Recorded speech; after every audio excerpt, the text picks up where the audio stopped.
Bunny, there you are. What are you doing? Hi, Mr. 8. I'm sitting. Sitting? That's all? Well, no, I'm sitting and waiting. Really? Waiting for what? I'm waiting for you to read to me, Mr. 8. I can't wait to read a story today. Me neither, Peter.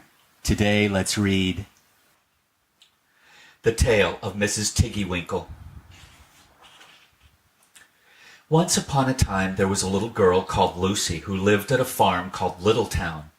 She was a good little girl, only she was always losing her pocket handkerchiefs. One day little Lucy came into the farmyard crying. Oh, she did cry so. I've lost my pocket hankin. 3 hankins and a penny. Have you seen them, Tabby Kitten? The kitten went on washing her white paws, so Lucy asked a speckled hen, Sally Henny Penny, have you found 3 pocket hankins? But the speckled hen ran into a barn clucking, I go barefoot, barefoot, barefoot. And then Lucy asked Cock Robin sitting on a twig. Cock Robin looked sideways at Lucy with his bright black eye, and he flew over a stile and away. Lucy climbed upon the stile and looked up at the hill behind Littletown, a hill that goes up, up into the clouds as though it had no top, and a great way up the hillside she thought she saw some white things spread upon the grass. Lucy scrambled up the hill as fast as her short legs would carry her. She ran along a steep pathway up and up until Littletown was right away down below. She could have dropped a pebble down the chimney. Presently she came to a spring bubbling out from the hillside. Someone had stood a tin can upon a stone to catch the water, but the water was already running over, for the can was no bigger than an egg cup, and where the sand upon the path was wet, there were footmarks of a very small person. Lucy ran on and on. The path ended under a big rock. The grass was short and green, and there were clothes props cut from bracken stems, with lines of plaited rushes and a heap of tiny clothespins, but no pocket handkerchiefs. But there was something else. A door. Straight into the hill, and inside it someone was singing, Lily white and clean, oh, with little frills between, oh, smooth and hot, red rusty spot, never here be seen, oh. Lucy knocked once, twice, and interrupted the song. A little frightened voice called out, Who's that? Lucy opened the door, and what do you think there was inside the hill? A nice clean kitchen with a flagged door and wooden beams, just like any other farm kitchen, only the ceiling was so low that Lucy's head nearly touched it, and the pots and pans were small, and so was everything there. There was a nice, hot, singy smell, and at the table with an iron in her hand stood a very stout, short person, staring anxiously at Lucy. Her print gown was tucked up, and she was wearing a large apron over her striped petticoat. Her little black nose went sniffle, sniffle, sniffle, and her eyes went twinkle, twinkle, and underneath her cap, where Lucy had yellow curls, that little person had prickles. Who are you? Said Lucy. Have you seen my pocket hankins? The little person made a bob curtsy. Oh, yes, if you please'm. My name is Mrs. Tiggywinkle. Oh, yes, if you please'm. I'm an excellent clear starcher. And she took something out of a clothes basket and spread it on the ironing blanket. What's that thing? Said Lucy. That's not my pocket hankin.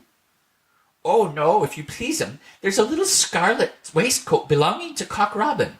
And she ironed it and folded it and put it on one side. Then she took something else off a clothes horse. That isn't my penny, said Lucy. Oh, no, if you please'm. That's a damask tablecloth belonging to Jenny Wren. Look how it's stained with currant wine. It's very bad to wash, said Mrs. Tiggywinkle. Mrs. Tiggywinkle's nose went sniffle, sniffle, snuffle, and her eyes went twinkle, twinkle, and she fetched another hot iron from the fire.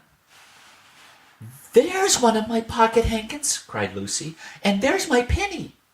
Mrs. Tiggywinkle ironed it and goffered it, and shook out the frills. "Oh, that is lovely," said Lucy. "And what are those long yellow things with fingers like gloves?" "Oh, that's a pair of stockings belonging to Sally Henny Penny. Look how she's worn the heels out with scratching in the yard. She'll very soon go barefoot," said Mrs. Tiggywinkle. "Why, there's another hankersniff, but it isn't mine. It's red." "Oh, no, if you please, that one belongs to old Mrs. Rabbit, and it did so smell of onions. I've had to wash it separately. I can't get out the smell." "There's another one of mine," said Lucy. "What are those funny little white things?" "That's a pair of mittens belonging to Tabby Kitten. I only have to iron them. She washes them herself."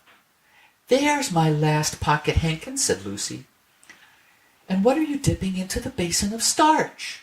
"They're little dicky shirt fronts belonging to Tom Titmouse, who's most terribly particular," said Mrs. Tiggywinkle. "Now I've finished my ironing, I'm going to air some clothes." "What are these dear soft fluffy things?" said Lucy. "Oh, those are woolly coats belonging to the little lambs at Skelgill." "Will their jackets take off?" asked Lucy. "Oh, yes, if you please. Look at the sheep mark on the shoulder. And here's one marked for Gatesgarth, and 3 that come from Littletown. They're always marked at washing," said Mrs. Tiggywinkle. And she hung up all sorts and sizes of clothes, small brown coats of mice, and one velvety black moleskin waistcoat, and a red tailcoat with no tail belonging to Squirrel Nutkin, and a very much shrunk blue jacket belonging to Peter Rabbit, and a petticoat, not marked, that had gone lost in the washing, and at last the basket was empty. Then Mrs. Tiggywinkle made tea, a cup for herself and a cup for Lucy. They sat before the fire on a bench and looked sideways at one another. Mrs. Tiggywinkle's hand holding the teacup was very, very brown, and very, very wrinkly with the soap suds, and all through her gown and her cap there were hairpins sticking wrong end out, so that Lucy didn't like to sit too near her.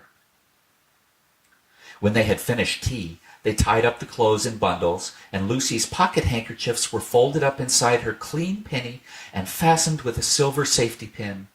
And then they made up the fire with turf, and came out and locked the door and hid the key under the doorsill. Then, away down the hill trotted Lucy and Mrs. Tiggywinkle with the bundles of clothes. All the way down the path little animals came out of the fern to meet them.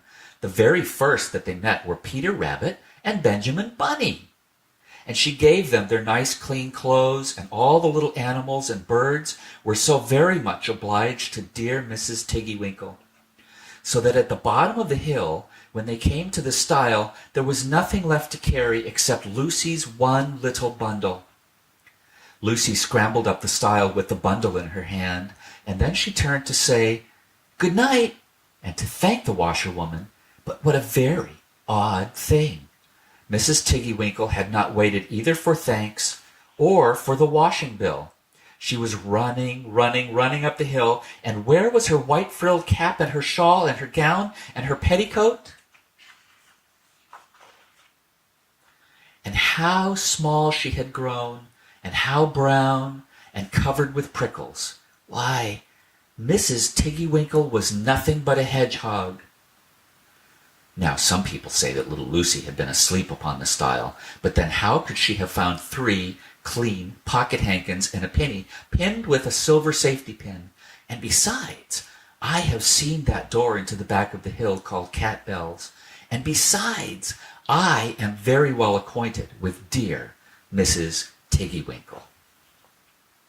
The end.